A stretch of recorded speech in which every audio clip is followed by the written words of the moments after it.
मित्रों नमस्कार, स्वागत है आपका YouTube channel doctor Pawan Jaiswal में। क्या है विवाद से विश्वास स्कीम 2020?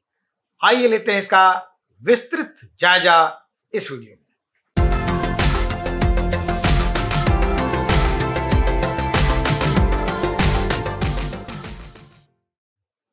मित्रों, 31 जनवरी सन 2020 तक इनकम टैक्स डिपार्टमेंट के किसी भी प्लेटफॉर्म पर यदि कोई डिस्प्यूट आपका लंबित था तो अब उससे समाप्त करने का समय शुरू हो चुका है। गवर्नमेंट ऑफ इंडिया ने बढ़ते डिस्प्यूट्स को खत्म करने के लिए और ईमानदार करदाताओं को प्रोत्साहित करने के लिए विवाद से विश्वास 2020 स्कीम लागू कर दी है।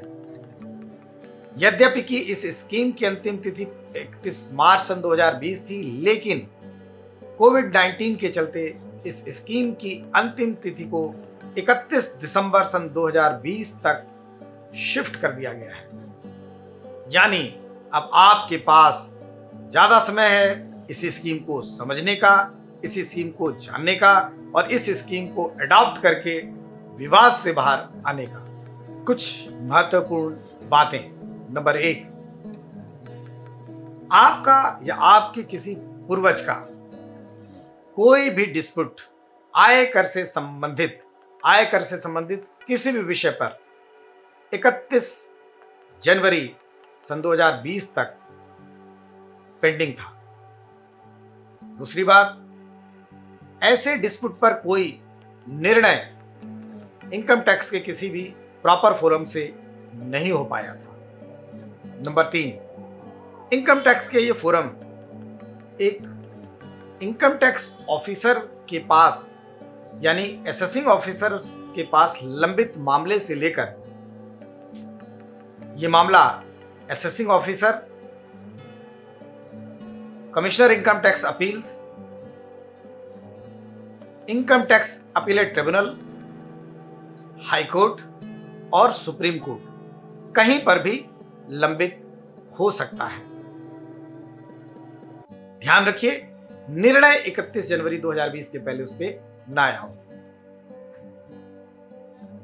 अगली बात जो महत्वपूर्ण है वो ये, आपने चैलेंज किया था आयकर के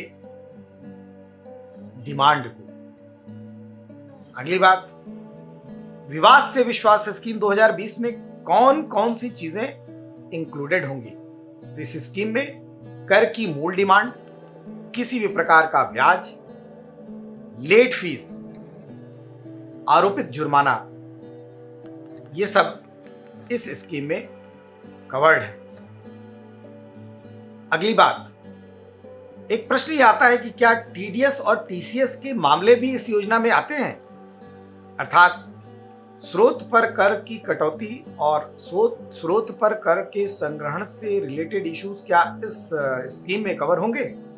जी हां, विवाद से विश्वास स्कीम टीडीएस और टीसीएस इश्यूज में मूलधन, ब्याज, जुर्माना, लेट फीस, इन सबको इंक्लूड करती है। अगली बात, एक प्रश्न ये किया जाता है कि हमारे यहां सर्च या सर्वे हुआ, 6 साल का सर्च और सर्वे हुआ, तो क्या हम इस स्कीम में कवर होते हैं? ध्यान रखिए, 31 जनवरी 2020 के पहले ऐसे कोई भी केस जिनमें हर वर्ष प्रत्येक वर्ष के लिए डिमांड 1 करोड़ रुपए से ज्यादा नहीं थी, वहां पर ये फैसिलिटी मिलती दिखती है। तो सर्वे और सर्च के केसेस भी इसमें कवर होते हैं। एक बहुत बड़ी एक comprehensive scheme income tax department ने आपके लिए लॉन्च की है। आपको करना क्या है, आप अपने पैन नंबर से लॉगिन करिए इनकम टैक्स की वेबसाइट पर। वहां पर स्पेसिफिक जगह पे जाएंगे तो आपको विवाद से विश्वास स्कीम नजर आएगी। वहां पे जब आप क्लिक करेंगे तो आपको कुछ फॉर्म्स दिखाई देंगे, फॉर्म 1, फॉर्म 2, फॉर्म 3 दिखाई देंगे। अगर आप इस स्कीम के तहत आना चाहते हैं तो उन फॉर्मों को आप ऑनलाइन भरेंगे। इसमें जो एनेक्शर्स लगने उनके डिटेल देंगे और ये फॉर्म इंटरनल कमेटी के पास, इनकम टैक्स डिपार्टमेंट की इंटरनल कमेटी के पास पहुंचेगा, इवैल्यूएशन किया जाएगा और बड़े शॉर्ट पीरियड में उस पर इनकम टैक्स डिपार्टमेंट अपना निर्णय दे देगा। निर्णय के बाद या तो आपको फर्दर जो आपकी टैक्स लायबिलिटी जो सर्टेन की जा रही है, इस स्कीम्स को अडॉप्ट करके अपनी टैक्स लायबिलिटी से एग्जिट होने के लिए या तो उसकी सूचना मिल जाएगी और एक निश्चित अवधि के अंतर्गत आप वो अमाउंट जमा कर देंगे, और अगर नहीं, अगर उस स्कीम में आपका एप्लीकेशन एलिजिबल नहीं है और एक्सेप्ट नहीं होता है तो आप जिस फोरम पे आपका मामला लंबित है वहां से आप आगे बढ़ेंगे। इस स्कीम की खूबसूरती क्या है, तो अपनी बात के दौरान मैं इस स्कीम की जो ब्यूटी है उसको बताना चाहता हूँ। पहली बात तो ये कि किसी भी वर्ष की कोई भी डिमांड है उसमें सिर्फ आपको मूलधन जमा करना है, प्रिंसिपल अमाउंट जमा करना है, यानी कि इनकम टैक्स और टीडीएस टीसीएस की धनराशि के लिए जो आपका आउटस्टैंडिंग था, जो चैलेंज किया था आपने, उसमें सिर्फ आपको सिर्फ और सिर्फ मूलधन जमा करना है, प्रिंसिपल अमाउंट जमा करना है, वो चाहे किसी भी साल का पेंडिंग केस क्यों ना हो। एक पहली बात। दूसरी, यदि आपके ऊपर इंटरेस्ट आरोपित किया गया था, यानी इंटरेस्ट से रिलेटेड कोई असेसमेंट किया गया था या लेट फीस का कोई असेसमेंट किया गया था, तो ऐसे में इंटरेस्ट या लेट फीस की धनराशि का मात्र 25% ही आपको इस स्कीम में जमा करना है। 75% माफ कर दिया जाएगा, माफ करने का प्रोविजन है। 25% जमा करते ही आपको इस स्कीम का फायदा मिलता दिखता है। ठीक इसी प्रकार यदि आपके ऊपर कोई जुर्माना आरोपित किया गया था, कोई पेनल्टी प्रोसीडिंग आपके खिलाफ की गई थी और उसमें कोई असेसमेंट किया गया और आपका टैक्स लायबिलिटी आई, तो ऐसे जुर्माने की राशि का मात्र 25% आपको जमा करना है जुर्माने के रूप में। रेस्ट 75% से आपको उन्मोचन मिल जाता है, यानी कि छूट मिल जाती है। ध्यान रखिए, टैक्स की जो मूल डिमांड है उसको अगर आपने चैलेंज किया है, टैक्स की डिमांड को, इनकम टैक्स की डिमांड को चैलेंज किया है, तो ऐसे में आपको मूलधन केवल जमा करना है, ब्याज नहीं जमा करना है।